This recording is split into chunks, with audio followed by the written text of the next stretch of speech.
Vi kan mærke derude, når vi er der til debatter på gaden, at vi faktisk flytter rigtig mange mennesker. For der er så mange mennesker, der godt kan se, at vi har brug for et møghamrende ambitiøst klimaparti i Europa. Vi har brug for et parti, der tror på freden og på menneskerettighederne. Og der tror jeg bare, at vi kommer til at stå så stærkt i den her valgkamp. Ja, jeg vil sige 2 ord om sidste møde sammen med Sofia og mig. Og vi var sammen til 3F. Og Sofia, hun var rigtig god til at holde rigtig fint tale i 3F. Og jeg vil sige også, at 3F, det er fred, frihed og fællesskab.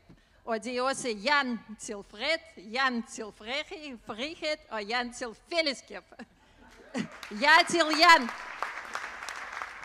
Altså, tusind tak. Det er så fedt.